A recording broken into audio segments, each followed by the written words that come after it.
Vamos a hacer una oración para dejar que el Señor hable a nuestro corazón mediante el estudio de su palabra del día de hoy, sábado. Señor, nuevamente venimos ante ti para pedirte, Señor Jesús, que seas tú quien nos enseñe el día de hoy. Sé tú nuestro Maestro, que tu Espíritu Santo, Señor, pueda dar convicción en nuestros corazones de aquellas cosas, Señor, que tenemos que mejorar, cambiar, de aquella promesa que nos hemos olvidado de repente y tenemos que regresar a ella, de aquella esperanza que de repente, Señor, hemos dejado de visualizar, Señor, en nuestra vida. Pero te pedimos, Señor, claridad, ayúdanos a entender tu palabra, ayúdame a mí, Señor, para poder transmitir tu palabra de manera clara, Señor Jesús. Háblanos a todos, Señor, porque tu iglesia te necesita tu palabra, Señor. Y dejamos este tiempo, Señor, en tus manos, en tu nombre, Jesús. Amén. Muy bien, vamos a abrir nuestras Biblias, por favor, en el libro de Zacarías. Zacarías capítulo 9. Genial. El día de hoy vamos a terminar con el capítulo 9, con el estudio que empezamos el domingo o la semana anterior, y vamos a terminar con el capítulo 9 del libro de Zacarías. Hoy día vamos a estudiar desde los versículos 9 hasta el final, hasta el 17. Y esta porción tiene un bosquejo sencillo, simple. Vamos a decirlo así, versículos 9 y 10, Zacarías habla de Jesús. Versículos del 11 al 17, Zacarías habla del pueblo de Dios. ¿Ok? Es un bosquejo sencillo, pero antes de empezar, quisiera repasar algunos eventos que la palabra de Dios nos enseña, porque lo vamos a tocar durante la prédica, y es mejor, vamos a decirlo así, refrescarlo desde el principio. Muy rápidamente, la Biblia nos habla de 5 eventos claros, ¿no? El primer evento es la venida del Mesías príncipe, ¿no? La venida del Cristo, el ungido.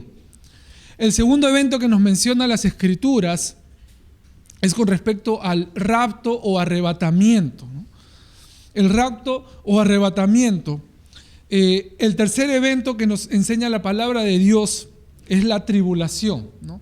La tribulación, un periodo de tiempo en la cual Dios, vamos a decirlo así, desatará su ira sobre la tierra como nunca se ha visto en la historia de la humanidad. ¿Okay? Y luego de eso, la segunda venida de Cristo.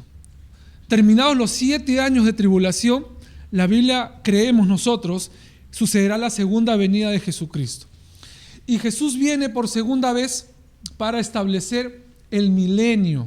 No se olviden de eso. El milenio es el gobierno de 1000 años, ¿no? Por eso se llama milenio, el gobierno de 1000 años de Jesucristo sobre la tierra. Pero tiene que estar claro, por favor, que el rapto, la segunda venida, son eventos distintos, diferentes. ¿Okay? El rapto es Jesús se posa en las nubes y se lleva a su iglesia. La segunda venida es Jesús viene con su iglesia, con sus santos, con el ejército de sus santos. ¿Viene para qué? Para gobernar por 1000 años sobre la tierra. El rapto, dice la Biblia, que Jesús viene como ladrón en la noche, ¿no? ¿Cómo viene el ladrón? No avisa, ¿cierto? No te manda un mail, una notificación un día antes, no avisa. Okay, así va a venir Jesús en el rapto, como ladrón en la noche, sin avisar. Por eso es que la Biblia nos llama a estar ¿qué? A estar listos y preparados. En la segunda venida dice la Biblia que todo ojo le verá. Todo el mundo sabrá que el Rey de Reyes, Jesucristo, ha venido por segunda vez. Ok, muy bien, vamos al libro de Zacarías, capítulo 9, versículo 9. ¿Ya? Si estás triste, la prédica es para ti. Es una palabra de Dios para ti. Si estás desanimado, bajoneado, ya, esta es una inyección de ánimo para ti. ¿Qué dice el versículo 9 de Zacarías capítulo 9? Llénate de alegría. ¡Alegría! Llénate de alegría, hija de Sión. Da voces de júbilo, hija de Jerusalén. ¿Por qué? Mira que tu rey viene a ti, justo y salvador, y humilde, y montado sobre un asno, sobre un pollino, hijo de un asno. Eso es lindo, porque la palabra de Dios está llamando a su pueblo a que se goce. Pero el motivo, la razón por la cual el pueblo tenía que alegrarse, ¿estaba en qué? En la llegada ¿de quién? De su rey. Ahí estaba su gozo, ahí estaba su alegría, no en sus circunstancias, no en lo que estaba pasando, sino en la promesa de Dios de que Él iba a enviar a su rey, a su Mesías. Pregunta, esta profecía, perdón, este texto, antes de la pregunta, este texto nos menciona acerca de la primera venida de Jesucristo. Es una profecía con respecto a la primera venida de Jesucristo. Pregunta, ahora sí, ¿se cumplió o no se cumplió? Sí, por supuesto que se cumplió, porque hay gente que no cree, es alucinante, no cree y dudan de la existencia de Cristo. Hoy día justo conversaba con un amigo en el trabajo, ¿no? Y me decía, oye, pero ¿cómo sabes que Jesucristo ha existido? Y yo le dije, ¿en qué año estamos? 2017, pero 2017 después de ¿qué? De Cristo, ¿no? Entonces, Jesucristo, por supuesto, y la Biblia lo estaba profetizando, imagínense, tanto tiempo antes, pero el cumplimiento de esta profecía es tan alucinante que es narrada en los 4 evangelios, en Juan, en el capítulo 12, Marcos capítulo 11, Lucas capítulo 19, pero nosotros vamos a ir al texto de Mateo, ¿ok? En Mateo capítulo 21, el evangelista Mateo nos va a narrar cómo es que este texto de Zacarías 9, versículo 9, se cumplió. Vamos por favor al libro de Mateo capítulo 21. Vamos a leer desde el versículo 1 hasta el versículo 9. Dice así: cuando se acercaban a Jerusalén y llegaron a Betfagé, al monte de los olivos, Jesús envió a 2 de sus discípulos y les dijo: vayan a la aldea que tienen ante ustedes. Allí encontrarán una burrita atada junto con un burrito. Desátenla y tráiganmelo. Si alguien les dice algo, respóndanle: el Señor los necesita. Luego los devolverá. Esto sucedió, dice Mateo, para que se cumpliera lo dicho por el profeta. ¿Qué profeta? Zacarías. Versículo 5: digan a la hija de Sión: tu rey viene a ti, manso y sentado sobre una burra, sobre un burrito, hijo de animal de carga. Versículo 6: los discípulos fueron e hicieron tal y como Jesús les mandó, ¿no? Así fuéramos todos siempre, ¿no? Trajeron la burra y el burrito y pusieron sobre ellos sus mantos y él se sentó encima. Jesús, en el hecho histórico, él está bajando con ese burrito, sentado encima del burrito. Y hay una multitud, dice el versículo 8, la multitud, que era numerosa, tendía mantos sobre el camino, y otros cortaban ramas de los árboles y las tendían en el camino. Y los que iban delante y los que iban detrás aclamaban: ¡Hosana! ¡Hosana! O sea, imagínense la escena, porque está hablando de un pueblo entero que estaba clamando a Jesucristo: ¡Hosana! ¡Hosana! ¿Qué significa Hosana? Señor, sálvanos, o sálvanos, Señor. Eso es lo que estaban diciendo. Hosana, hijo de David. Hijo de David es un título mesiánico para el Mesías.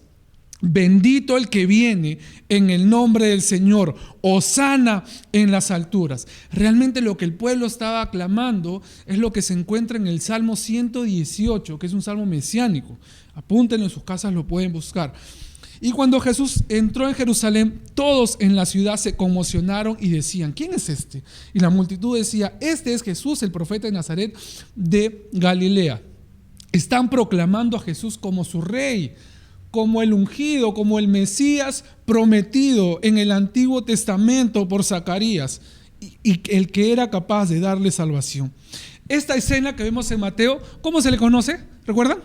Como la entrada triunfal de Jesús a Jerusalén.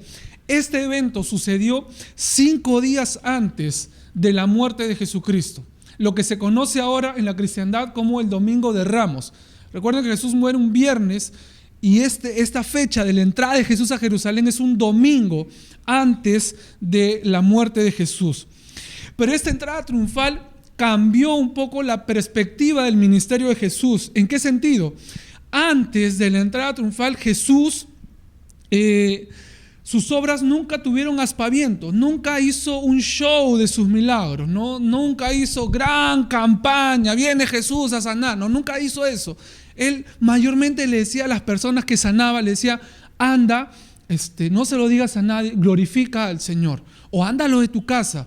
Y cuando lo trataban de hacer rey, Jesús huía, porque no era su tiempo, no era el momento.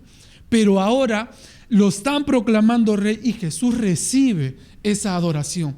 En el libro de Lucas, en el Evangelio de Lucas, el evangelista Lucas escribe lo siguiente: los fariseos, al ver que la gente está clamando a Jesús como su Mesías rey, los fariseos le dicen, pero Jesús, manda a los que se callen. Y Jesús le dice, si estos se callan, entonces las piedras adorarán o clamarán, ¿no? Jesús estaba recibiendo la adoración. ¿Por qué? Porque Él era de aquel que profetizó Zacarías cientos de años antes. Él era el rey, rey de reyes, señor de señores, que venía a salvar a su pueblo, justo, salvador, manso, sobre un pollino. Él era el cumplimiento de la profecía. El propósito de Jesús al desplazarse hacia Jerusalén, ¿qué cosa era? Declararse abiertamente que Él era el Mesías ungido, el rey de Israel. Ahora, recuerden esto, la entrada a Jerusalén fue el inicio ¿de qué? De la última semana. Jesús está entrando, ¿para qué? Para ir a la cruz, para morir, para esos días o ese tiempo de sufrimiento, para su muerte, para ir a la cruz a derramar su preciosa sangre. El verdadero triunfo de Jesucristo en su entrada a Jerusalén, ¿cuál es? Es que en Él se estaba haciendo el cumplimiento de lo que los profetas habían profetizado en el Antiguo Testamento. Y es alucinante. ¿Por qué? Porque desde la antigüedad Dios había declarado que iba a enviar a su Mesías para morir por nuestros pecados. O sea, Jesús, cuando estuvo en la tierra, vino a morir. Él vino con ese propósito. Y la entrada a Jerusalén marca esa última semana de nuestro Señor Jesucristo sobre la tierra.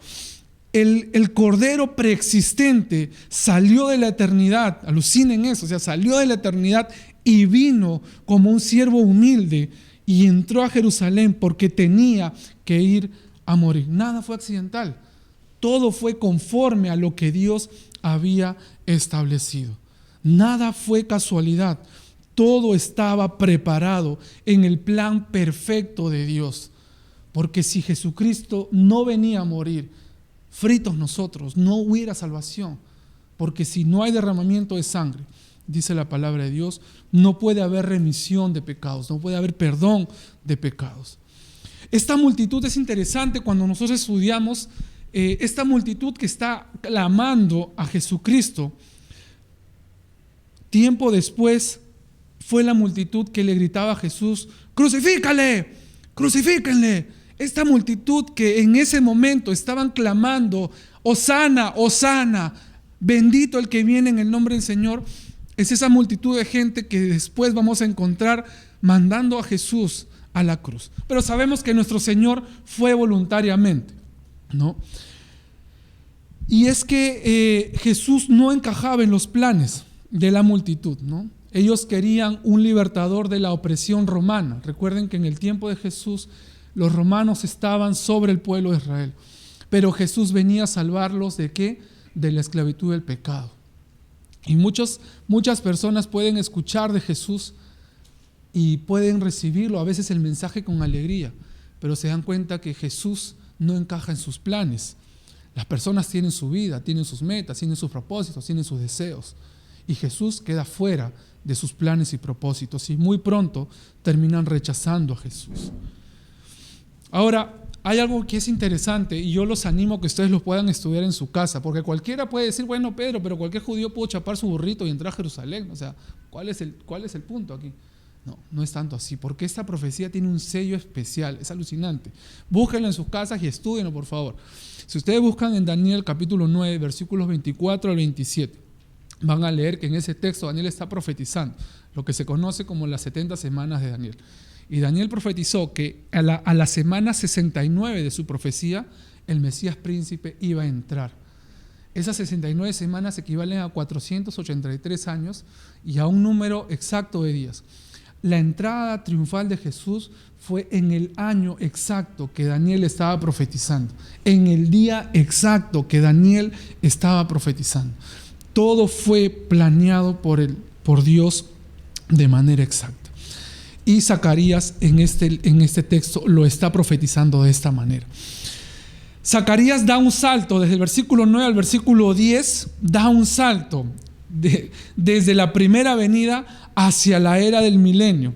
Dice el versículo 10 de Zacarías: yo destruiré los carros de guerra de Efraín y los brillosos caballos de Jerusalén, y los arcos de guerra serán hechos pedazos. Tu rey anunciará la paz a las naciones y su señorío se extenderá de mar a mar y del río Éufrates a los límites de la tierra. Durante el milenio, este texto ya nos habla del milenio, del gobierno de Jesús sobre la tierra. Cristo determinará quiénes son los que van a vivir durante el milenio. Recuerden que el milenio es posterior a la tribulación. En la tribulación van a haber personas que no van a morir, van a vivir. Entonces se va a determinar quiénes van a vivir y quiénes no. Por ejemplo, van a haber personas que durante la tribulación reciban la marca de la bestia. Estas personas no van a entrar a lo que es la etapa del milenio. Pero van a haber personas que sí, y la iglesia que viene junto con Jesucristo en la segunda venida, vamos a estar durante el milenio. El milenio traerá cambios sobre la tierra. El clima va a ser diferente. Será un tiempo de longevidad, ¿no? La enfermedad será abolida, la gente será sanada de sus dolores y serán reprimidos para no ir tras su naturaleza pecaminosa. Durante el reino de 1000 años de Jesucristo, la gente no tendrá otra opción más que vivir justamente dentro de un ambiente ideal. No habrá oportunidad para saciar los deseos pecaminosos. El milenio será un gobierno justo de Jesucristo y su justicia será ejecutada a todo hombre. Ahí veremos, claro, si llegas, ahí veremos cuán maravilloso es cuando la gente vive en justicia y en armonía con Dios. Pero ¿qué es lo que estamos viendo aquí en el texto 10, en el versículo 10 de Zacarías? Jesús va a destruir el armamento de Israel, o sea, va a dejar sin armas, sin tanques, sin armamento a su pueblo. ¿Por qué? Porque Él mismo va a cuidar de su pueblo. Nadie va a oprimir de su pueblo. Él mismo será el vigía. Fue lo que prometió en el versículo 8. Jesús durante el milenio traerá paz a las naciones. Es lo que nos está diciendo el versículo 10. Verdadera paz a la tierra. La paz que ningún gobernador, que ningún sistema político ni económico, que ninguna organización traerá sobre este mundo. Jesús en su milenio establecerá verdadera paz. Durante el milenio no habrán guerras. Durante el milenio no habrán rebeliones, no habrán protestas, porque todos se someterán al gobierno de Jesucristo. El libro de Apocalipsis, en el capítulo 19, versículo 15, nos dice que Jesús gobernará con cetro de hierro, ¿no? Y con cetro de hierro, con rigidez, Jesús, pero con justicia. Y la justicia traerá paz sobre la tierra. Y también se nos dice en el versículo 10 de Zacarías que su gobierno será mundial. El gobierno de Jesucristo sobre la tierra durante el milenio será mundial. Jesucristo tendrá su centro de operaciones, ¿dónde? En Jerusalén. Pero su gobierno, la influencia de su gobierno llegará hacia todo el mundo. O sea, en Lima se sentirá el gobierno de Jesús y todo el mundo sabrá que Jesucristo está gobernando desde Jerusalén. Los limeños sabrán en ese tiempo que Jesucristo está gobernando desde Israel. Todo pueblo, por chiquito que sea, todos nuestros hermanos que viven alrededor de todo el Perú, todos sabrán que Jesucristo es el Rey y que Jesucristo está gobernando desde Jerusalén. Versículo 11 dice: también tú serás salvada por la sangre de tu pacto, y yo sacaré a tus presos de esa cisterna sin agua. Vuelvan pues a la fortaleza, prisioneros de esperanza. En este preciso día yo les hago saber que les devolveré el doble de lo que perdieron. Y aquí hay varias cosas interesantes, pero yo quiero resaltar algunas. Primero, ¿cuál es la garantía de la salvación del pueblo de Dios está en el versículo 11. ¿Cuál es esa garantía? La sangre del pacto. Esa va a ser la garantía de la salvación para el pueblo de Dios. Ese pacto que quedó sellado en el Antiguo Testamento, en Génesis capítulo 15, ese pacto que Dios hizo con Abraham y que se selló con la sangre de un animal, ese pacto, mediante esa sangre, Dios iba a darle salvación o le va a dar salvación a su pueblo durante el milenio. Dense cuenta que no es por obras, no es por obras, es por sangre. Es por la sangre derramada, por el pacto que Dios hizo con su pueblo, ¿no? La Biblia dice que la sangre de todo animal es figura de la sangre preciosa derramada por Cristo en la cruz. Y es por medio de la sangre de Cristo que su iglesia, su amada iglesia, será salva y convivirá con Cristo y gobernará con Cristo durante el milenio. Y dense cuenta de esto, hermanos, la salvación por medio de la sangre llega. Fuera de la sangre de Jesucristo, nadie podrá ser salvo. No por obras, no es por obras, no es por lo que hagas. Tus obras no funcionan, no son suficientes para alcanzar salvación. La Biblia lo está diciendo. Y lo otro, lo que menciona la Biblia, es que los presos, dice, van a sacarse los presos de las cisternas de agua, ¿no? Eran como tipo cárceles, ¿no? Antes no habían sistemas penitenciarios. ¿Qué hacían con los presos? Hacían huecos en la tierra profundos y metían ahí a los presos, ¿no? Que se queden ahí. Eran como cárceles, ¿no? Entonces, durante el milenio va a haber plenitud de libertad, real libertad. Las personas disfrutarán de real libertad durante el milenio, ¿no? Es probable que cuando Jesús venga, muchos judíos puedan estar presos o encarcelados debido a la terrible persecución que sufrirán durante los 3 años, el último periodo de la tribulación. Y es probable que esos presos también sean liberados y llevados hacia Israel. Pero es interesante que durante el milenio nosotros vamos a disfrutar de verdadera libertad. La libertad no es esa facultad de hacer lo que nos da la gana. Eso es esclavitud, ¿no? Jesucristo dijo, y todo aquel que peca, ¿qué cosa es? Es esclavo, ¿no? Todo aquel que peca es esclavo del pecado, ¿no? Tus amigos que viven su vida como les da la gana, indistintos a Dios, ellos no son libres. Ellos son esclavos de sus pasiones y de su corazón desviado, malo para Dios. No son libres. Realmente este mundo vivirá verdadera libertad cuando Jesucristo venga a reinar. Y este mismo texto, estos mismos versículos hablan acerca de que nosotros debemos, o que el pueblo de Dios debe mantener la esperanza. Esperanza porque Jesús va a llegar. Va a venir a reinar sobre este mundo. Así que no estemos tristes, no estemos tan preocupados. Tenemos que guardar la esperanza de que Jesucristo, así como en su primera venida, Él cumplió todas las cosas milimétricamente, matemáticamente cumplidas, Dios también cumplirá todas sus promesas de su segunda venida, del milenio, cuando Él regrese a reinar sobre la tierra. La Biblia dice en este texto que se le va a devolver el doble de lo que perdieron, ¿no? Y los judíos van a recibir durante el milenio 2 veces de aquello que perdieron. Todo lo que perdieron van a ser retribuidos durante el milenio. Y la iglesia, nosotros, debe ver en este texto un principio bien hermoso, porque no existe nada que nosotros perdamos por la causa de Cristo que el Señor no lo vaya a recompensar. Nada que tú pierdas en este mundo por causa de Cristo dejará de tener recompensa del Señor para ti.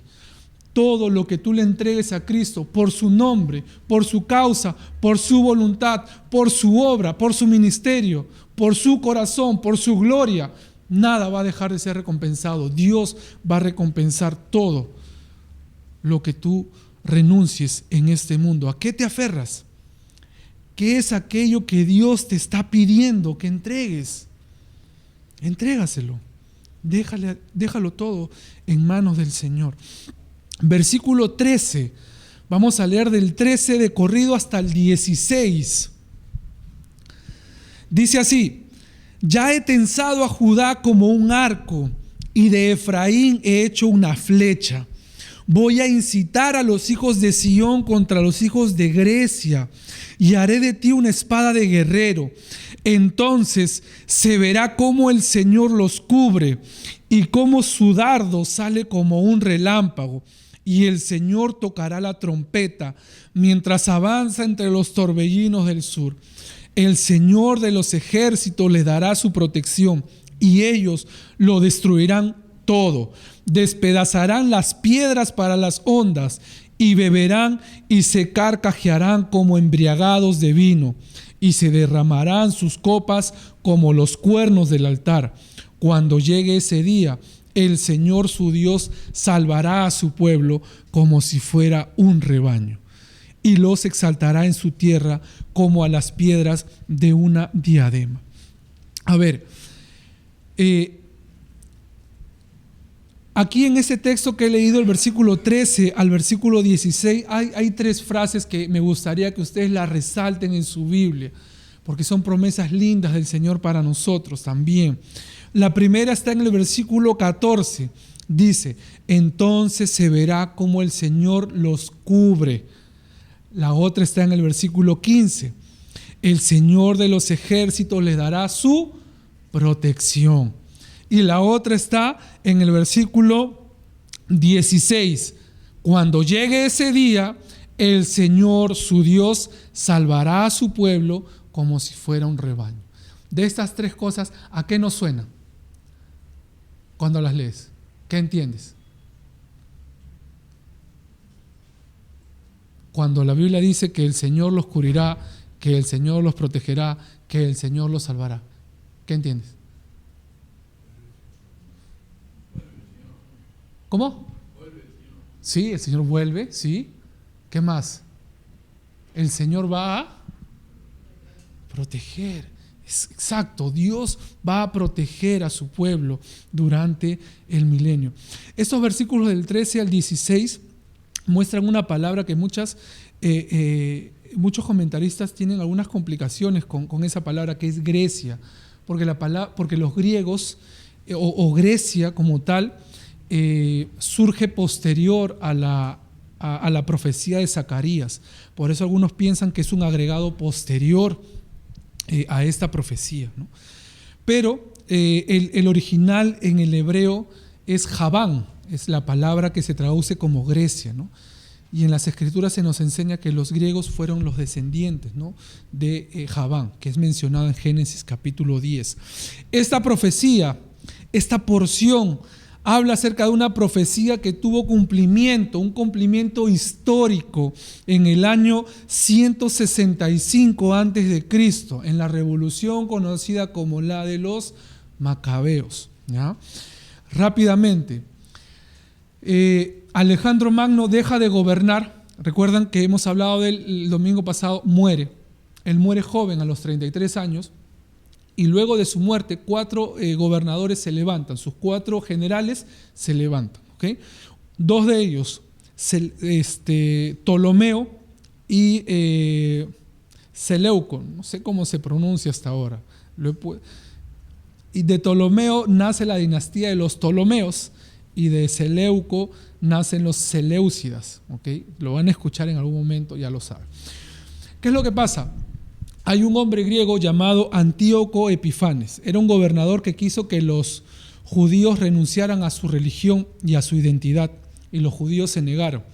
Como los judíos se negaron, este hombre, Antíoco Epífanes, se volvió violentamente agresivo con los judíos y hizo muchos intentos furiosos y persistentes por exterminar al pueblo de Dios, a su religión, a su cultura.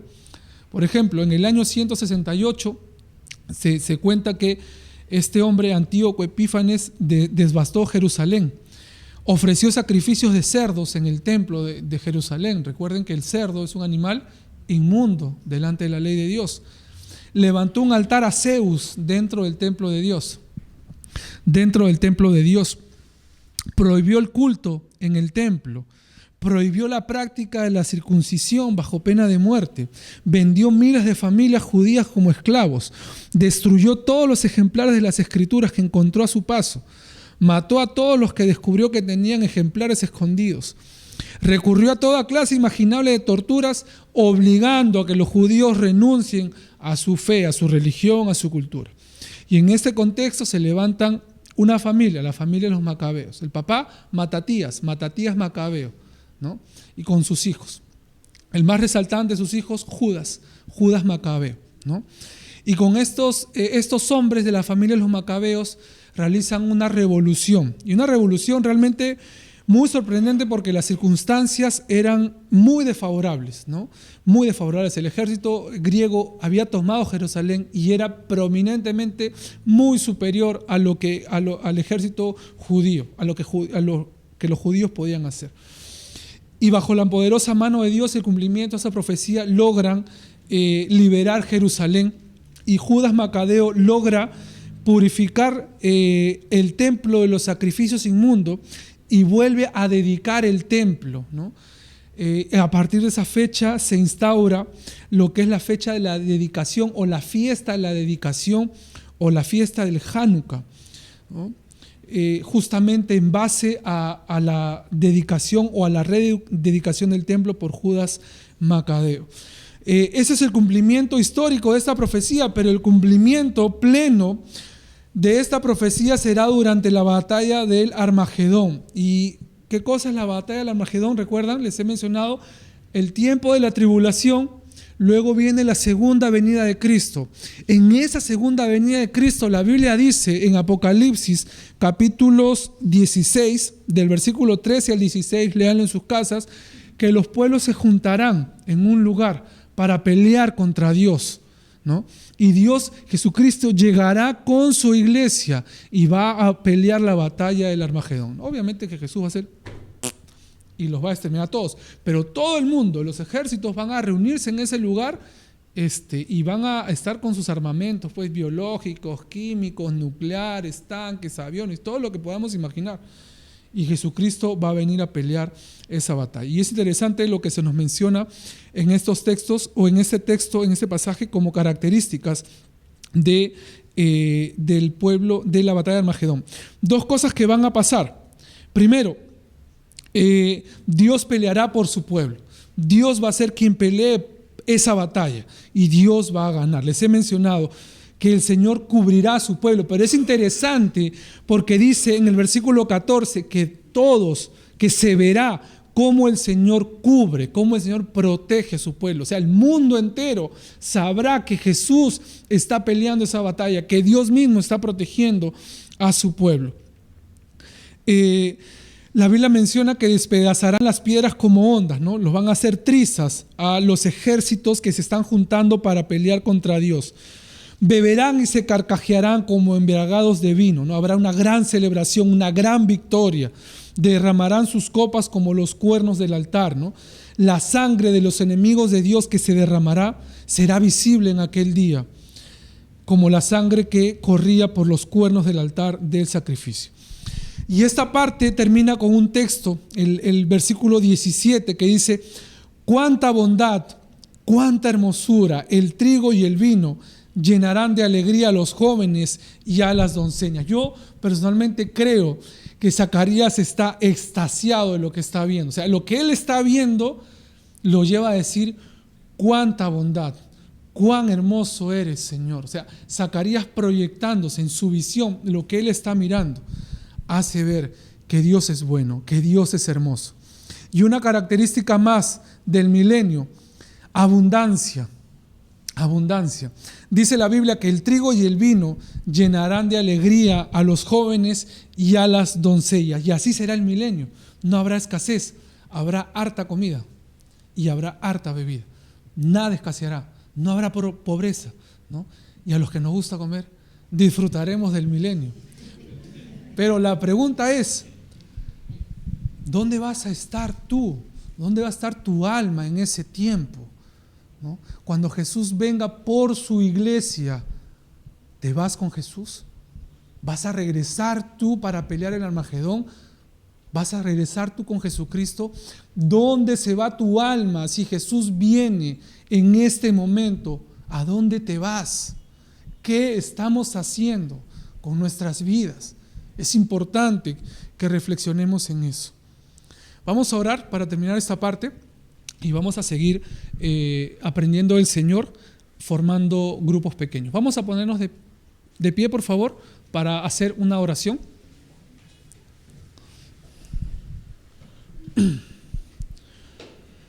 Padre, es lindo conocer, Señor, que las cosas que tú prometes, Señor Jesús, las cumples con tanta claridad, Señor. Yo personalmente, Señor, estoy tan asombrado, Señor, que todas las profecías con respecto a tu primera venida, todas se cumplieron, Señor, en el momento, en el lugar, en el tiempo exacto, Señor. Y eso no puede ser, Señor, más que confirmar que tú eres el ungido, el Cristo, el Mesías, el Rey. Señor, gracias por venir a morir en una cruz, siendo justo, siendo santo, no habiendo pecado. Viniste a cumplir el plan que estaba trazado desde la antigüedad. A ti no te mataron, tú te entregaste, Señor. Voluntariamente te ofreciste como un sacrificio precioso por mi vida. Señor, quiero meditar en eso. Señor, te pido perdón si mi vida no está siendo agradecida a tu sacrificio. Perdóname, Señor. Gracias, Padre. Gracias, Señor Jesús, porque tú nos has dado nueva vida, Señor. Y con esa certeza que tenemos de que las cosas se cumplieron, tú también cumplirás tu palabra, Señor, cuando vengas a reinar, cuando establezcas tu reino, Señor. Sería un tiempo maravilloso, Señor. Nosotros que vivimos en medio de tanta violencia, de tanta injusticia, Señor, donde los policías son corruptos, el sistema judicial es corrupto, donde poner una denuncia es